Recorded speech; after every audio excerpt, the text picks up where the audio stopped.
Horizon d'Afrique, a production of Kwasambia African TV, bridging Africa to the world. This show is brought to you by Brighten Our Future Early Learning Center, providing quality early childhood education, care and resources for our families, regardless of economic or social backgrounds.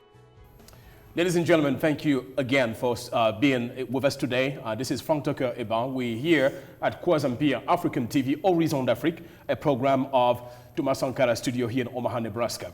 My name is Frank. One more time for those just tuning in. At the forefront of our discussions, we will be talking about the happenings in the community, some of these things that not too often are on the daily reports, daily news, that you often don't read about, but that are actually making a significant impact on our community. So our guest today is at the forefront of those type of engagement. We're talking about Kirsten Case-Further. Kirsten, how are you today? I'm doing great. Thanks for having me. Good to have you indeed.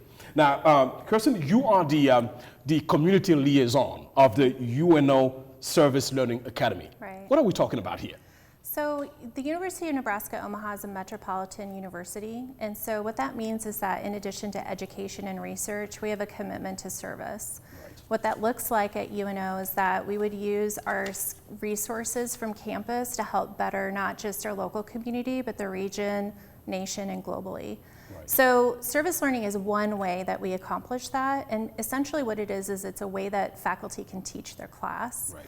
And so it provides this opportunity to bring learning to life for students. Right. So we're taking what students are learning in the classroom, those learning objectives, and we're applying it to a need that's been identified in the community. Right. And so we have the honor of really supporting that in a 360 way, from working with the community partners, faculty, and students. Right. Well, Kirsten, thank you so much. I think it's a beautiful idea to have a major university as UNO, the University of Nebraska in Omaha, being involved with the community. Why do you think it is so important for academic institutions such as UNO to actually be actively involved with the community? Why do you think that is necessary?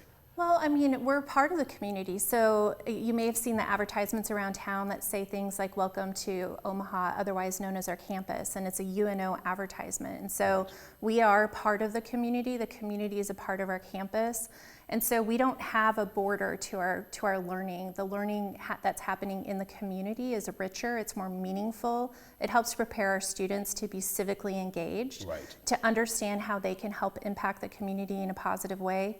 And so I think it's the responsible thing to do, right, but also it's really helping to prepare our future leaders. Right, excellent. Now, Kirsten, you yourself, you've worked with the organization and you are the community liaison. Mm-hmm. I'm still having a hard time saying that. What is a community liaison? What is your daily life looking like while doing your job? Well, that's a good question. It looks different every single day, but as you can imagine, that community liaison piece is really focused on understanding what's going on in the community. Right. So what are the needs? What are their gaps? Who's involved? Who's doing things to help address those needs? And then also, how can we help complement and support those needs? Right. At the root of our work is that we're really listening to the community, and that what the community is telling us is guiding our work. Right. So my job is to really be out in the community, be meeting with people, going to community forums, and most importantly, listening. Right.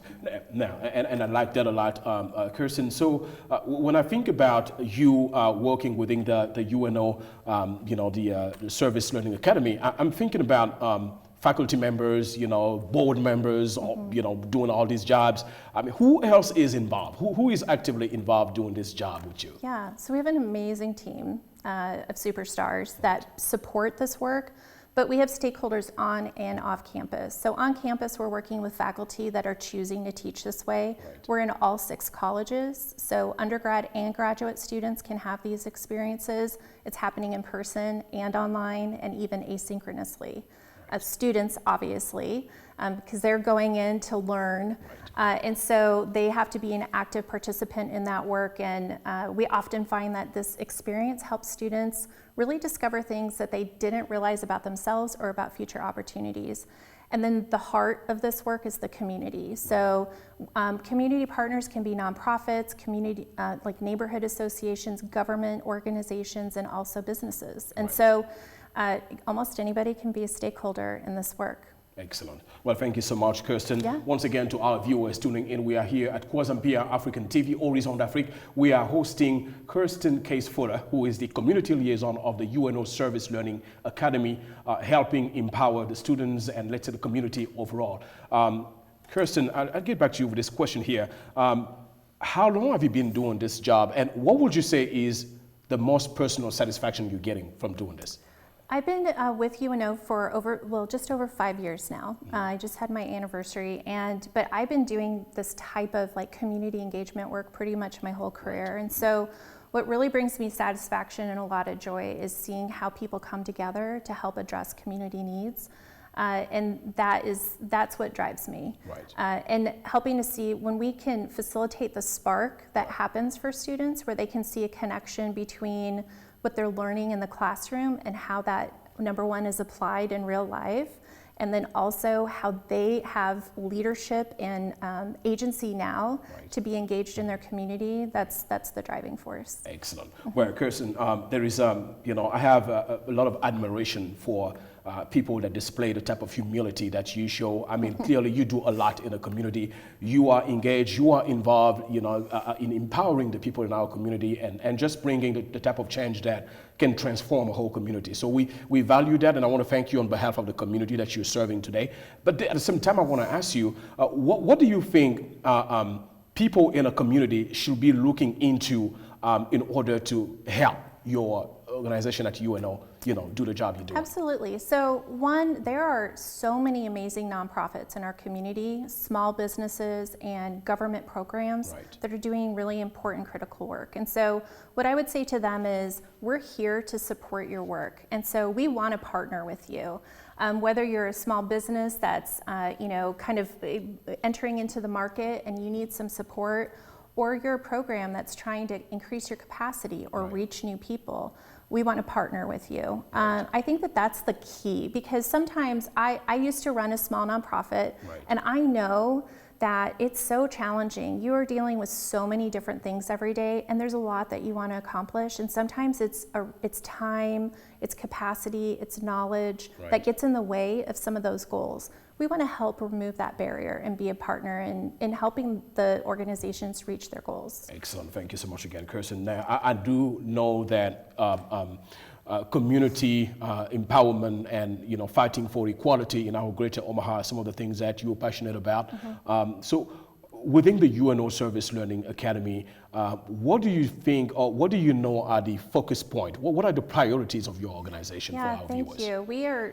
This is very important to the work that we do, is thinking about equity and access. And so we have 4 priority points that we've really been emphasizing and focusing on recently. And so one of them is thinking about anti-poverty. And so how does the work that we do address anti-poverty? We have projects where we work with students, K through 12 students. And so how are we engaging them in that work, but also what community partners are we working with? We also have prioritized looking at implicit bias and microaggressions. And so this one's really important because a lot of times it's kind of an afterthought. So we're going to talk about marketing, for example, and it's like the last chapter, the last unit, and it says, well, we need to think about diversity. We want to prioritize that. We want to talk about that at the beginning. We want to understand why it's important for students to think about their own bias, how it might show up in that field or in the project that they're working on, and give them tools to be able to address that. Give faculty tools to be able to recognize it, to better work with students around that, and then also our partners. Additionally, asset-based community engagement is kind of at the center of what we do. So that means that the community is full of assets and strengths, and so we want to complement that and support it. And so that also means that, as I mentioned before, the community guides our work. So we want to listen to the community. We don't want to tell the community what they need. Lastly, I'm really excited about our work around redlining. And so while redlining is no longer a legal practice, it still has current day impacts across the board when you look at health indicators, employee and job access, housing, education, healthcare. And so we have really prioritized this as well. We want to make sure that faculty and students on campus and our P12 partners understand the history. Yes. But they have an opportunity to be a part of changing that narrative so that we're no longer continuing to perpetuate those same barriers and issues that have existed, but that we can change that to be a more equitable future. Right. And so those are our priorities. Right. Thank you so much again, Kirsten. I mean, I think you pointed out some very interesting and important aspect of what I personally believe makes Omaha a strategic location and gives Omaha the opportunity to make some significant change, to actually be a leader in a country about these type of changes. We're talking about diversity, inclusion, making sure that the resources and assets are equally distributed in the community. How do you think Omaha is doing? How do you think Nebraska is doing about it? You know, part of why I've stayed in Omaha is because of the passion and commitment that people have here to each other. I think that we have a lot of opportunity for growth in all of those areas. Right. We're not unique in that. But I think that what Omaha has is that people can have an idea here and they can bring it to life. Right. There are others that will support that and will join you in those efforts. And I think that is really special about us. It's in the DNA, and it's what tells me that the future is really bright. We have a lot of work to do. Right. But we have the capacity, we have the resources, the knowledge, and the skill sets to address the needs that we have and to make sure that Omaha is a really great place for everybody to live, work, and play in. Excellent, excellent. Now, Kirsten, I understand that accompanying UNO Service Learning Academy and learning with what you're doing definitely takes a lot of actors involved. Are there some actors, community actors that probably haven't talked about that are actually helping you do that? I know it's a tricky question. I mean, I think that our community partners. Yes. So one thing that I want to mention here, which I haven't said yet, is that our community partners are co-educators in this work. Right. And so I always let students know you have your classroom faculty member, but you're really lucky because you also have community educators. Right. They know, they are experts in their field. They know what the day in and out is of their community and of the issues that they're addressing. So we really want to go into that relationship with a learning mindset and a lot of curiosity so that we're really creating a kind of more of a 360, a three-dimensional learning experience for students. We're removing those classroom walls and anywhere that they're at with this project as a classroom. Excellent. Now, Kirsten, I have to personally share this. It took me some time living here in the United States to truly understand the value of community service. So it's something that I really take at heart. So what do you think have been some of the successes of your, the UNO Service Learning Academy? What can you tell us about? What have you achieved that, really have transformed the life of people here? Well, I think that it's at all levels. So when we think about faculty, this is a more engaging, interesting, kind of brings teaching to life for faculty. Right. It also can contribute to their research that they're doing. And so it's a way of providing a different lens to think about research. For our students, we know that students that participate in this type of activity are more likely to not only re-enroll in classes, but to persist through graduation. Yes. We know that they're telling us that they have a better sense of self and of community, how they can have a positive impact. They're better prepared to be civically engaged. Right. So that's really important to us as well. And we're giving them those hands-on life experiences through the projects that are tangible. These are things that they can talk about at an interview, that they can point to when they're saying, no, I can lead teams, I can project manage, I can do these things.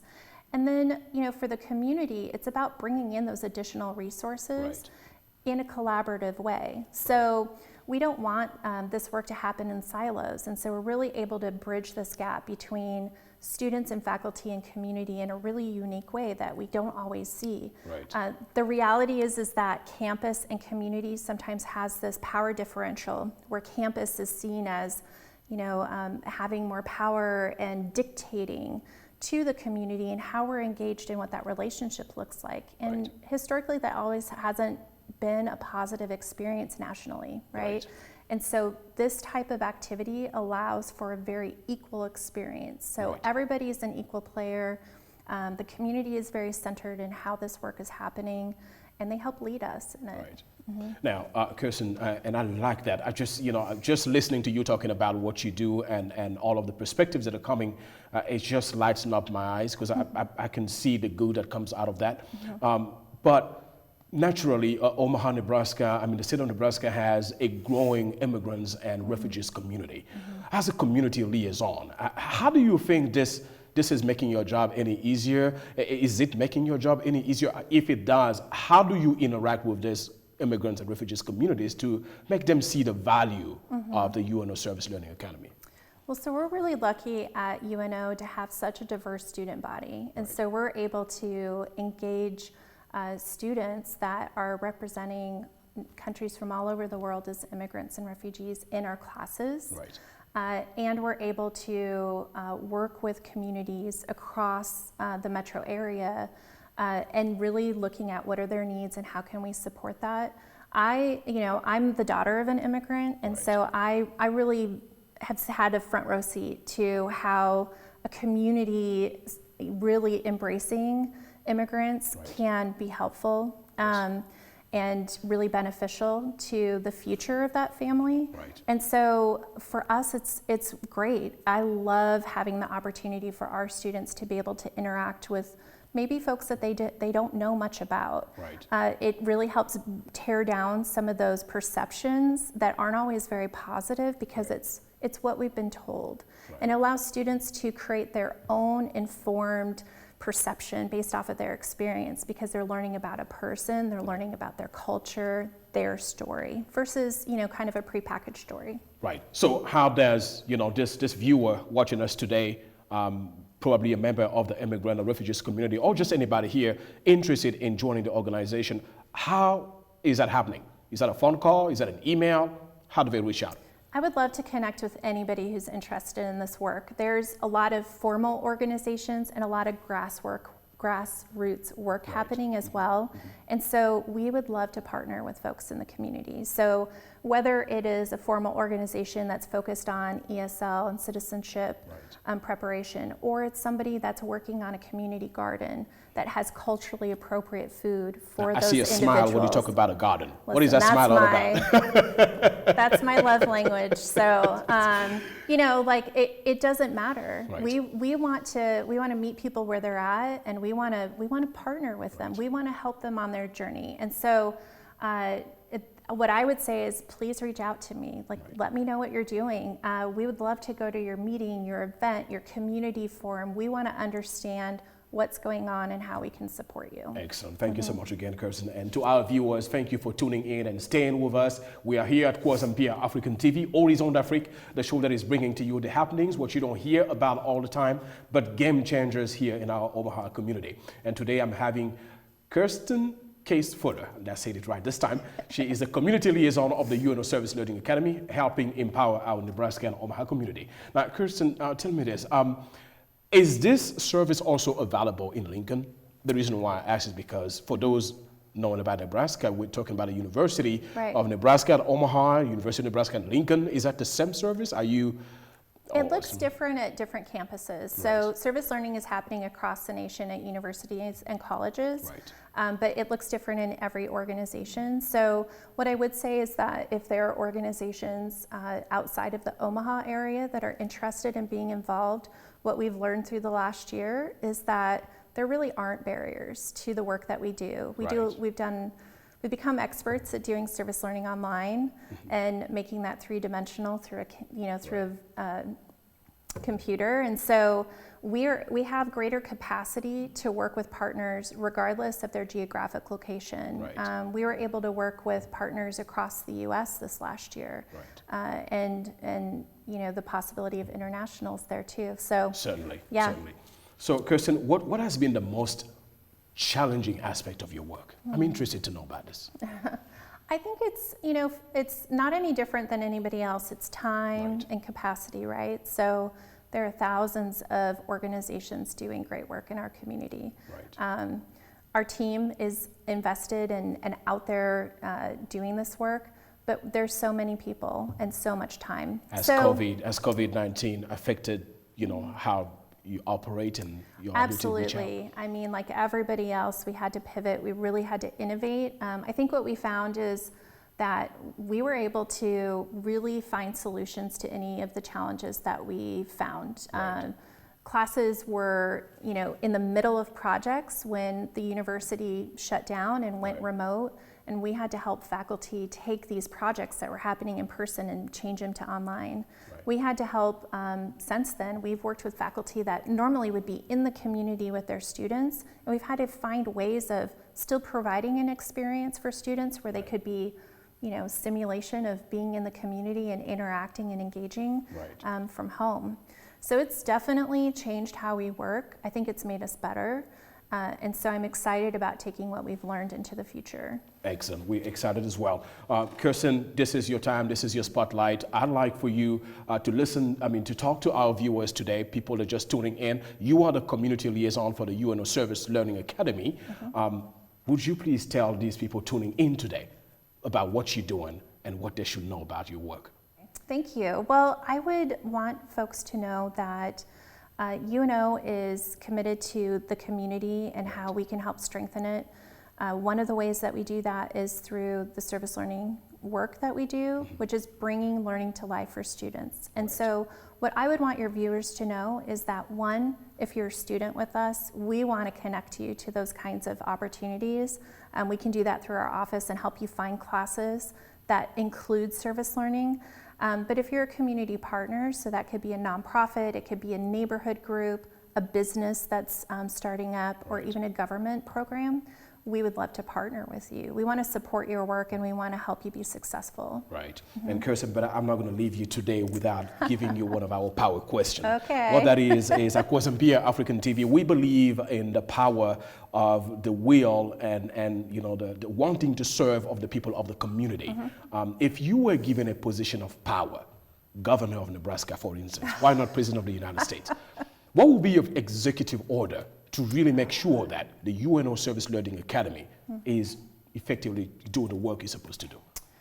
Well, that's a big question. You have the power. Yeah, I think it's, I've got my magic wand. So, I've been thinking about this, and what keeps on playing in my mind is oftentimes we hear the question, how are the children? Right. And that is an indication of community health.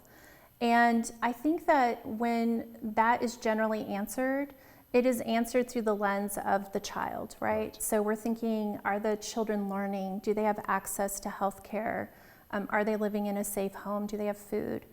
But what's forgotten is the home that they live in and the community that they're growing up in. And so I would want to prioritize that. Right. More of a holistic approach to strong and healthy, vibrant communities where the weight of future success isn't placed on the shoulders of children. It's important to invest in them, right. But they need to have strong households and strong neighborhoods, and there's a lot of policies that get in the way of that happening, and so that would be my focus. Yes, Kirsten, I know that personally you're involved in a lot of activities in the community. Yes, to the UNO Service Learning Academy as a community liaison, but yourself, is there any specific cause, any specific aspect of life in the community that right now is at your heart or at the forefront of your engagement? Yeah, that's a very difficult question because we work with hundreds of community partners, and I have a soft spot in my heart for all of them. Right. I think as we're sitting here today and thinking about your viewers, I'd really like to highlight the Intercultural Senior Center. Right.